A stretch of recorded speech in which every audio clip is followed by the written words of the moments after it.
AITA for laughing when my family suddenly remembered I existed after their golden child got arrested. Throwaway because some relatives still stalk my social media. I, 27F, grew up as the designated family disappointment. My older brother, Ethan, 30M, was the golden child. It didn't matter what he did. Failed a class? He's just creative. Crashed a car? Boys will be boys. Stole money from our grandma's purse? He was under a lot of stress.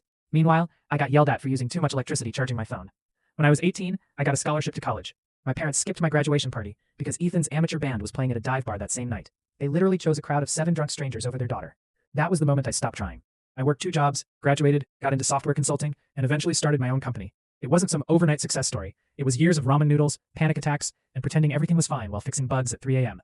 Through all of it, my family barely contacted me. Birthdays, forgotten. Promotions, ignored. When I bought my first house, my mom responded with, "That's nice. Ethan's thinking about starting a business." Cool. Over the next few years, my company exploded. We landed some major contracts, and I became financially comfortable. Not billionaire rich, but the kind of rich where checking my bank account stopped being a daily survival ritual. My family still didn't care. Then, everything changed. Turns out Ethan's business was less of a business and more of a financial crime speedrun. I'm talking fake invoices, forged signatures, investor fraud, the whole deluxe package.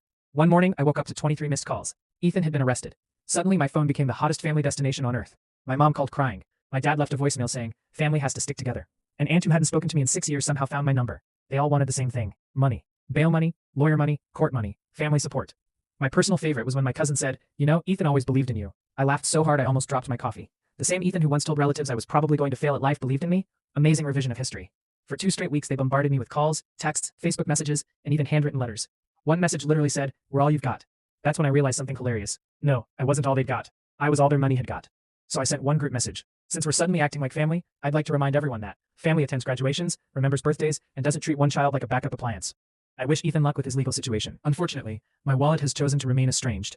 Then I blocked everyone. Apparently half the family thinks I'm cruel. The other half thinks it's the funniest thing I've ever done. As for me, I'm writing this from the patio of a house they said I'd never own, sipping coffee they definitely can't afford, while Ethan prepares for a court date. Life comes at you fast, especially when it's being audited.